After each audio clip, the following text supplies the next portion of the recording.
Bonjour à vous. Cette semaine, on aimerait ça vous faire produire une capsule pour vous donner quelques conseils lorsque vous allez prendre des photos de vos captures de poissons lors de la saison estivale. Pascal, as-tu justement des trucs à donner aux gens pour les aider à ce niveau-là pour sortir de la qualité la plus belle possible? Des fois, on va pogner un poisson, ça va être le poisson de notre vie, puis après ça, on regarde les photos une semaine après, on est déçu, c'est épouvantable parce que ça n'a pas sorti comme on pensait. Comment tu peux orienter les gens? Oui, il y a plusieurs petites choses qu'on peut faire pour améliorer la qualité de l'image qu'on va ressortir avec notre appareil. Premièrement, là, avant de partir à la pêche, ce qui est important de faire, c'est d'avoir des vêtements de belles couleurs, avoir des couleurs vives. Ça donne de la vie à la photo. On n'est pas, lorsque là, on a des vêtements noirs ou blancs, ça fait une photo plus terne et puis c'est plus dur d'ajuster les couleurs avec notre appareil. Là. OK. Oui. Au niveau du poisson, tu as capturé ton poisson. Qu'est-ce que tu as de spécial à faire avec ton poisson, justement, dans la façon de le prendre, dans la façon de le présenter, pour que ça paraisse encore mieux? Premièrement, ce qu'il faut regarder, c'est si notre poisson est propre, qu'il n'y a pas des taches de sang ou des résidus de colle après. C'est de le nettoyer, la première des choses. Ensuite, lorsqu'on se positionne pour prendre notre photo, il faut faire attention de ne pas cacher le poisson trop avec nos mains ou nos doigts.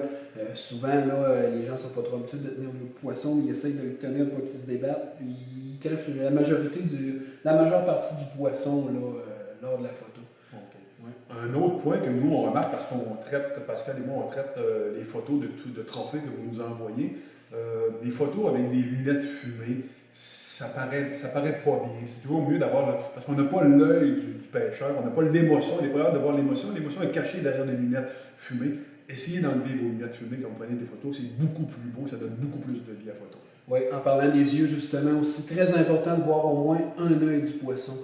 C'est la vie de la photo, les yeux. Il faut les voir comme les yeux du pêcheur. Oui. Ensuite de ça, je pense que c'est important de ne pas prendre deux clichés du même angle. Il faut bouger le poisson le plus possible de n'importe quel côté. Puis des fois, ben, dans peut-être 20 photos, vous allez en avoir le cliché vraiment qui va faire toute la différence, puis dont vous allez être fier et vous rappeler longtemps. Oui. Tout dépendant de l'angle du soleil. Des fois, on se tasse de 2-3 pouces, ça fait toute la différence. Le poisson a une couleur éclatante, il n'y a aucun reflet de lumière causé par le soleil, et puis ça prend vraiment pas grand-chose. En terminant, Pascal, je pense que j'aimerais que tu donnes des conseils au niveau des types de poissons. Le délai qu'on a pour prendre une photo, qu'on soit capable d'aller chercher vraiment les couleurs du poisson. Au niveau de la mouchetée, le doré, ces choses-là. La mouchetée, tu l'as dit, c'est l'espèce de poisson qu'il faut faire le plus rapidement possible. Même lorsque vous pouvez le mettre dans votre vivier, faites-le même pas. Moi, je vous conseille le plus rapidement possible de la prendre en photo. Ça perd tellement ses couleurs rapidement, ce poisson-là, c'est à faire très attention.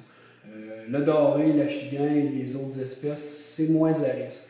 Par contre, moi, j'ose même pas le faire de le mettre dans le vivier parce que le blanc qu'on a dans le vivier, souvent c'est peinturé de cette couleur-là, le poisson s'adapte à l'environnement et puis il va blanchir. On va le mettre 5 minutes dans notre vivier, on va se préparer à prendre notre photo. Notre poisson a perdu des couleurs. C'est à pas faire. Moi, je la prends immédiatement lorsque mon poisson est sorti de l'eau. Clic, on en prend quelques-unes. Puis, je remets mon poisson là. OK. Bon, bien, sur ça, je te remercie beaucoup, Pascal. Je pense que ça va aider les internautes à prendre de plus belles photos. Puis, en terminant, bien, justement, ces photos-là, on est intéressés à les voir. Ça fait que, gênez-vous pas, envoyez-les pour qu'ils passent dans la section trophées de pêche. Ça va nous faire plaisir de les publier. Ouais. Merci beaucoup et bonne semaine.